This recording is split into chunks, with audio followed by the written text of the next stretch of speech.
Bonjour à tous et bienvenue à ce Flash Actu sur les négociations conventionnelles.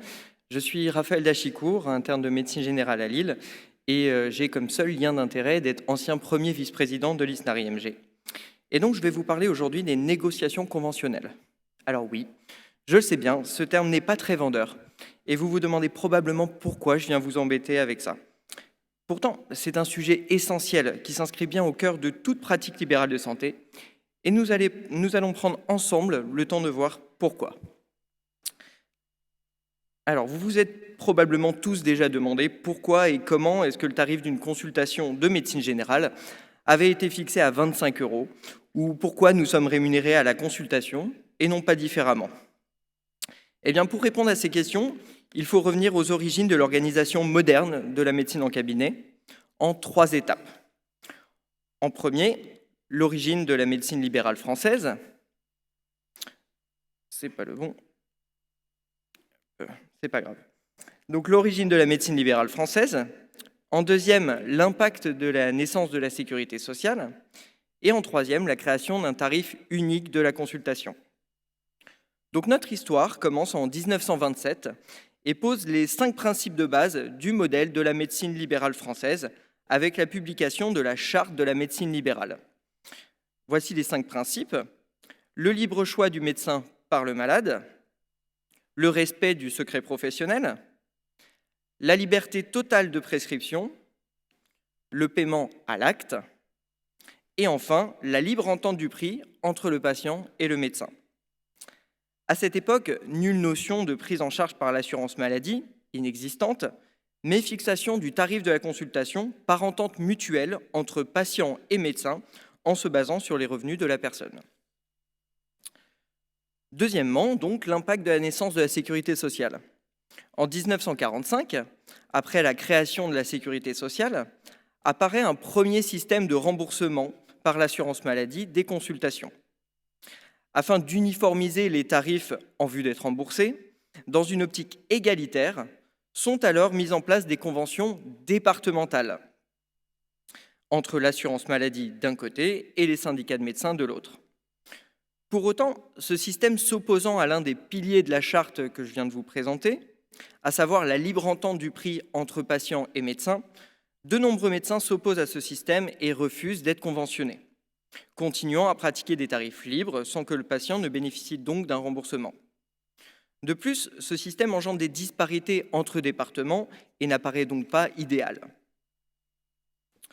Troisièmement, donc, la création d'un tarif unique de la consultation. Ce n'est qu'en 1971, après négociation avec les syndicats de médecins, dans un contexte particulier d'augmentation de l'offre médicale, engendrant une concurrence dans les territoires, qu'est établie une convention nationale, première convention médicale nationale de 1971, avec l'assurance maladie. Celle-ci fixe ainsi un tarif unique de la consultation, à savoir 13 francs à l'époque, celui-ci étant remboursé à l'usager. En échange de cet accord, la sécurité sociale s'engageait à prendre en charge une partie des cotisations sociales des médecins. C'est donc la naissance du système conventionnel qui repose sur des négociations entre l'assurance maladie et les syndicats de médecins, afin de s'accorder sur le financement des actes remboursés réalisables par les médecins. Depuis, ces négociations se tiennent tous les 5 ans afin d'établir une nouvelle convention entre les deux parties. Durant cette période, des avenants, sorte d'amendements à la convention, peuvent être négociés sur des points précis sans avoir à renégocier l'ensemble de la convention en cours. Mais au-delà des actes remboursés, les conventions régissent l'ensemble des relations avec l'assurance maladie et depuis 2004, date de réforme de l'assurance maladie, de nombreuses mesures relatives à l'organisation du système de santé libéral. En voici quelques exemples. En 1980, la création du secteur 2. En 2005, la création du dispositif médecin traitant. En 2011, la création de la ROSP, rémunération sur objectif de santé publique, qui met fin à la rémunération uniquement à l'acte, en créant une rémunération forfaitaire avec différents indicateurs relatifs au suivi de pathologies chroniques, à la prévention et à l'efficience des prescriptions. En 2016, sont mises en place des aides à l'installation, donc financées par l'assurance maladie. et également le forfait structure, qui est une rémunération forfaitaire annuelle basée sur différents indicateurs relatifs à la gestion du cabinet.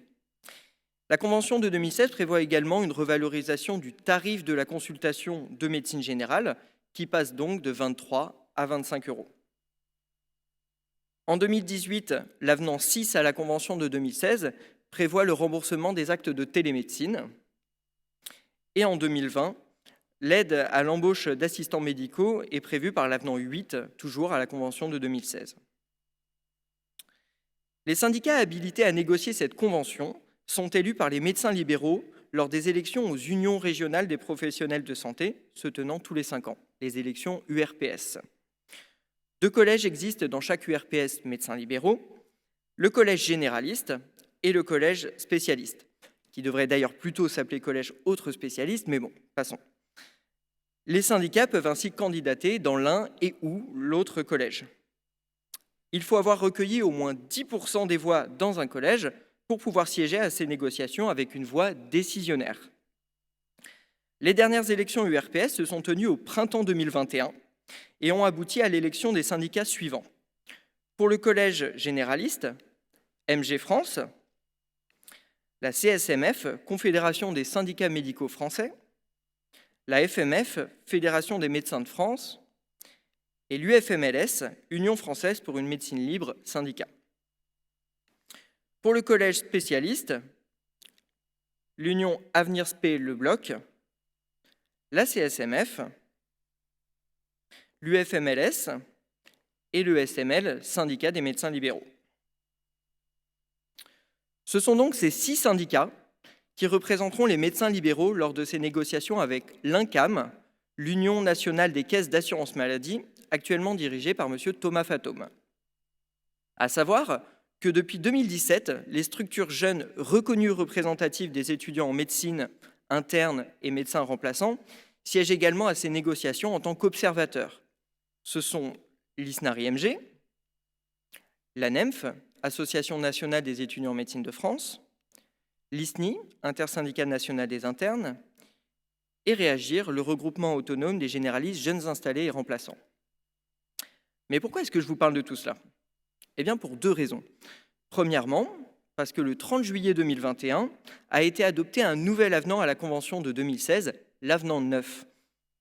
Et deuxièmement, parce que les négociations d'une nouvelle convention vont bientôt débuter. Elles devront aboutir d'ici mars 2023, date de fin de validité de la convention actuelle. C'est donc un sujet d'actualité qui va vous impacter directement dans votre pratique future. Mais attardons-nous un peu sur les mesures qui ont été adoptées dans cet avenant 9 et qui sont d'ores et déjà entrées en vigueur pour la plupart. Ces négociations ont abouti à la revalorisation de plusieurs actes. La visite pour les patients de plus de 80 ans en affection longue durée, ALD, pourra désormais être cotée en visite longue, VL, à hauteur de 70 € contre 35 € actuellement, avec un maximum de 4 fois par an.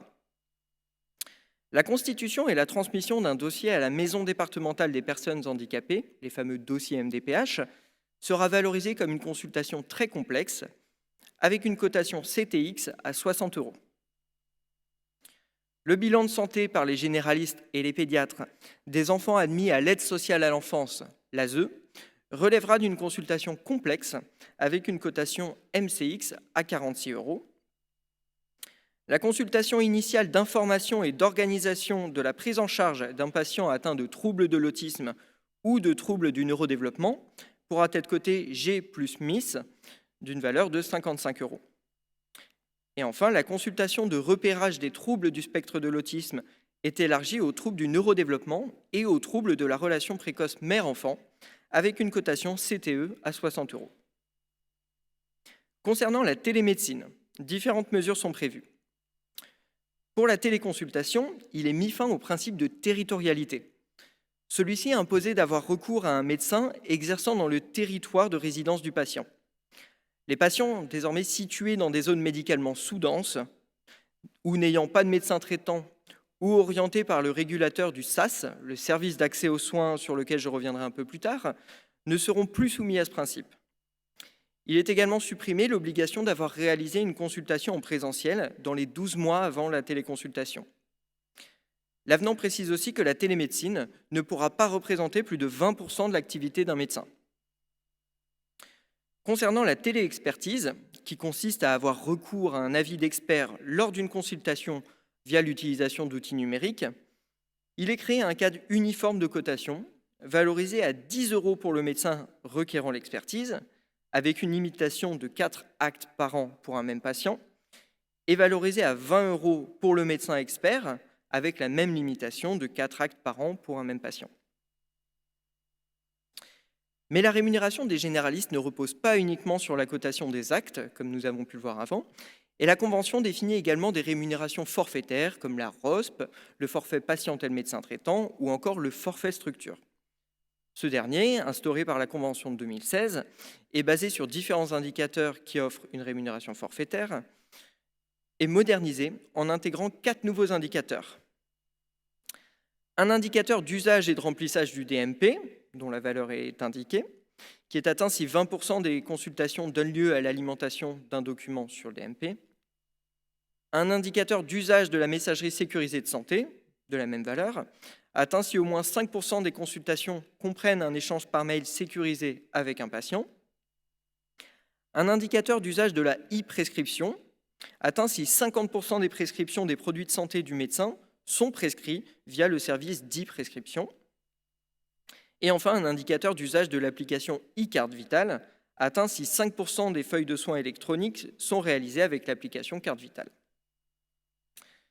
L'avenant 9 crée aussi un nouveau forfait destiné à accompagner les médecins libéraux dans le remplissage des volets de synthèse médicaux du dossier médical partagé, donc les VSM du DMP. Beaucoup d'acronymes. Désormais inclus, le DMP, dans le tout nouvel espace numérique de santé. Un VSM consiste en une synthèse du dossier médical du patient, tout simplement. Les médecins ayant mis un VSM à disposition sur le DMP de 50% de leurs patients en affection longue durée, d'ici le 30 juin 2023, bénéficieront d'une rémunération de 1 500 €. Celle-ci sera majorée à 3 000 € si le taux atteint 90% de leur patientèle ALD. Enfin, cet avenant fixe les modalités de rémunération des médecins participant au service d'accès aux soins, le SAS. Pour comprendre, je vous propose un petit focus sur celui-ci. Le service d'accès aux soins est un service d'orientation pour les demandes de soins non programmés des usagers, hors horaire de permanence des soins, donc uniquement en journée, ainsi que le samedi matin. Il se base sur une articulation entre la filière urgence, gérée par le SAMU, et la filière médecine générale, reposant sur une régulation libérale pouvant donner lieu à une orientation des patients vers différents professionnels de santé libéraux du territoire, selon les créneaux disponibles.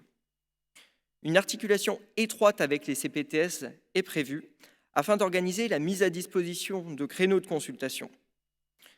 Le recours des usagers au SAS se fait soit via une plateforme téléphonique, qui est décrite sur ce schéma, ou via une plateforme digitale nationale qui, via un questionnaire, peut rediriger éventuellement vers la plateforme téléphonique ou permettre de prendre un rendez-vous directement. Une expérimentation a été lancée en 2021 sur 22 sites pilotes répartis dans 13 régions. Une généralisation du dispositif est envisagée courant 2022. Alors, qu'est-ce que prévoit l'avenant 9 concernant le SAS ?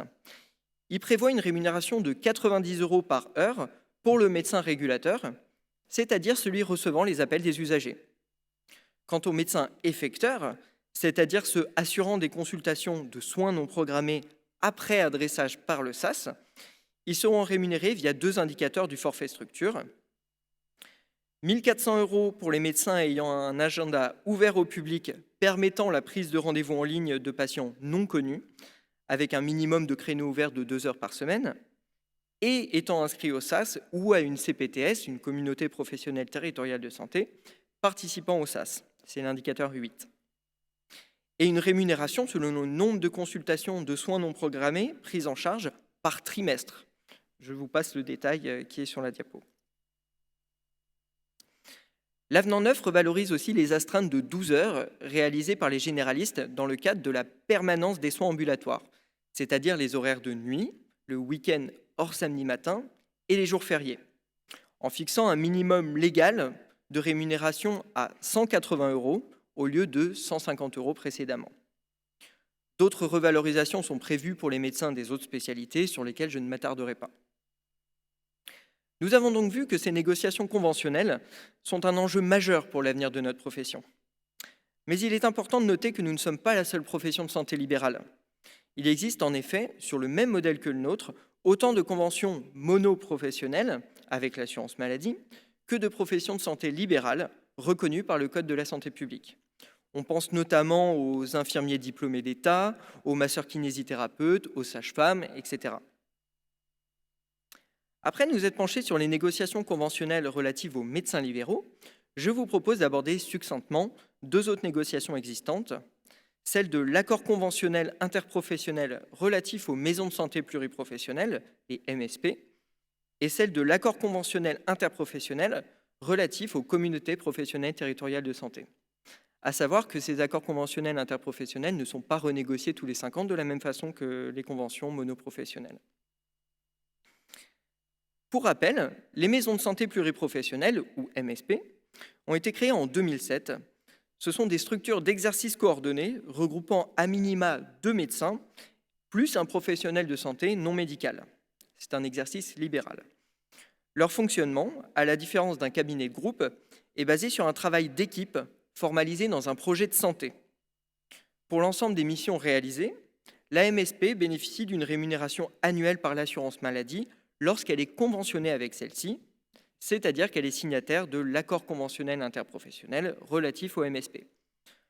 En juin 2021, on recensait en France 1889 MSP en fonctionnement. L'ACI MSP, signée en avril 2017 par les syndicats représentatifs des différentes professions de santé libérales, régit le financement forfaitaire annuel des MSP, visant ainsi à définir l'orientation de leur mission. Celui-ci repose sur des indicateurs socles à obligatoirement remplir pour bénéficier de cette rémunération, et également des indicateurs optionnels qui déclenchent une rémunération additionnelle.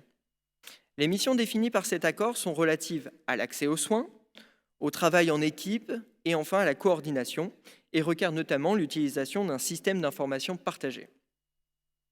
Actuellement, un nouvel avenant à l'ACI MSP est en cours de négociation et devrait être finalisé d'ici peu.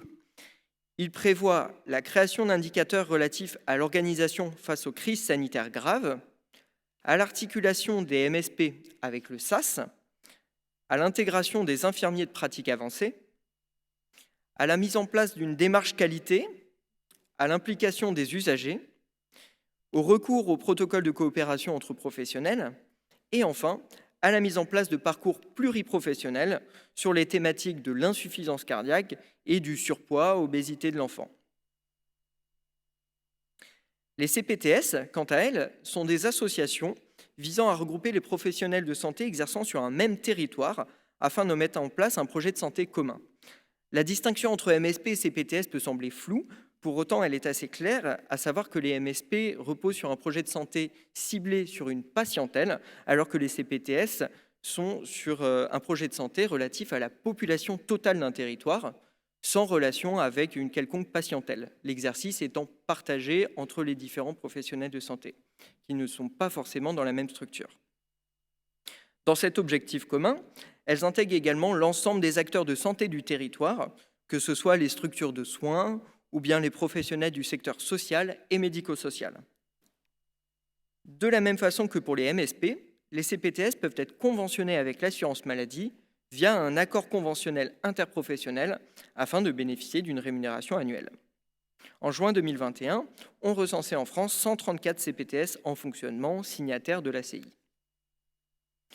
Concernant l'ACI CPTS, signé en 2019, celui-ci contient également différents indicateurs relatifs à des missions socles et des missions optionnelles, donnant lieu à un financement forfaitaire de l'association selon la taille de celle-ci. Cette taille étant définie par la population du territoire couvert. Je vous passe le détail qui est sur la diapositive. Concernant les missions socles, on retrouve l'accès aux soins, c'est-à-dire favoriser l'accès à un médecin traitant et l'organisation de soins non programmés, le développement d'actions de prévention, on pense notamment au dépistage, promotion de la santé, éducation thérapeutique. Et enfin, la mise en place de parcours pluriprofessionnels protocolisés.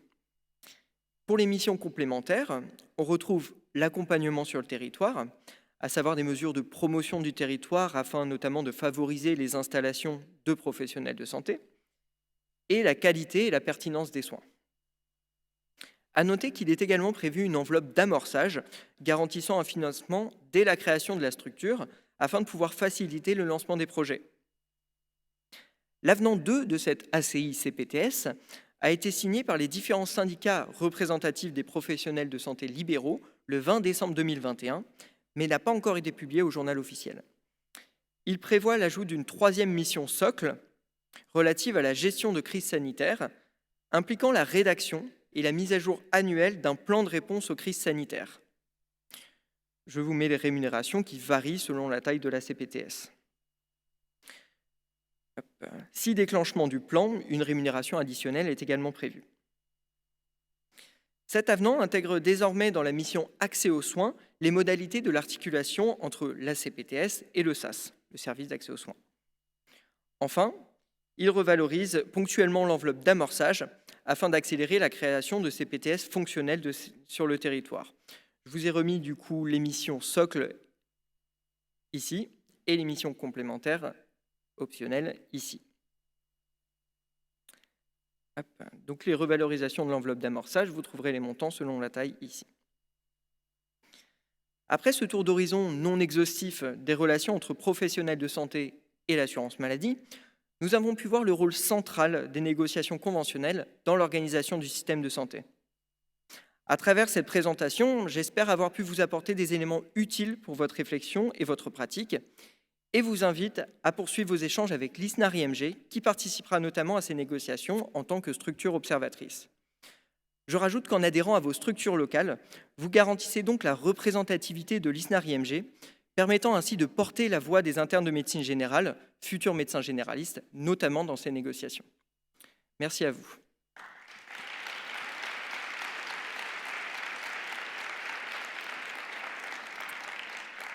S'il y a des questions, il reste un petit peu de temps. N'hésitez pas.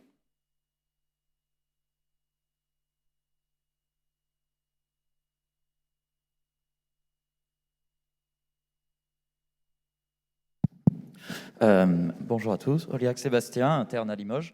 Je voulais savoir, du coup, donc l'ISNAR-IMG étant structure observatrice et donc n'ayant pas possibilité de décider, mais malgré tout une avancée depuis 2018, c'est quoi au final? C'est qu'on peut présenter aux autres structures qui vont participer au vote de nos propositions pour tenter de les rallier à ce qui a été demandé par les internes? Alors, le principe d'être présent en tant que structure observatrice, déjà, c'est de pouvoir être présent, de suivre les négociations et d'avoir les informations. La deuxième possibilité, bien sûr, c'est de pouvoir s'exprimer. Alors, même si on n'est pas décisionnaire, c'est-à-dire que nous ne signons pas à la fin la convention, on peut tout à fait porter les propositions des internes de médecine générale, notamment relatifs à l'organisation du système de santé libéral. Merci beaucoup. Bonjour. Moi, je voulais savoir, pour tous les bonus dont vous avez parlé, est-ce que ce sont des rémunérations qui sont imposables? Donc ça, c'est ma première question. Et la deuxième, c'est qui est-ce qui mène les négociations des conventions? J'ai pas entendu la deuxième partie. Qui est-ce qui? Qui est-ce qui mène les négociations des conventions? Alors, juste, je ne vois pas la personne qui a posé la question. Ok, c'est bon. Alors, les rémunérations, du coup, ce sont des rémunérations libérales, donc ça rentre dans le chiffre d'affaires. C'est une activité libérale, donc forcément, après, il y a déclaration à l'URSSAF, etc. Concernant qui signe qui participe vraiment aux négociations, en fait, c'est les présidents des syndicats de médecins libéraux, donc que j'ai cités, et du côté de l'assurance maladie, c'est Monsieur Thomas Fatome qui dirige l'INCAM avec son équipe. Et c'est eux qui font des propositions. Ensuite, il y a une réaction des syndicats et il y a négociation avec différentes réunions et des échanges. Et au final, une proposition de convention qui peut être signée ou non, d'ailleurs. Et je rajoute que tous les syndicats de médecins libéraux n'ont pas à signer forcément la convention pour qu'elle soit valide. Si un syndicat de médecins est reconnu dans son collège à plus de 30% de résultats dans son collège aux élections URPS, il peut signer seul la convention. Oui, Agathe Le Chevalier, présidente de Réagir. Merci pour cette présentation. C'est très intéressant de savoir quand on commence un peu comment ça va se passer. Je voulais juste rappeler que les remplaçants ne peuvent pas participer aux élections URPS, qui est aussi la raison pour laquelle notre syndicat de remplaçants ne peut pas signer la convention. Et ça a été dit ce matin, mais vous rappelez que de la même façon, les médecins remplaçants sont considérés comme non conventionnés par l'assurance maladie, qui est une raison aussi pour laquelle, vous le savez peut-être, ils ont été exclus de la formation DPC. Donc actuellement, les remplaçants ne peuvent pas faire de formation DPC, notamment pour cette raison. Donc on travaille dessus. Très bien, le temps est écoulé. On peut éventuellement prendre une dernière question.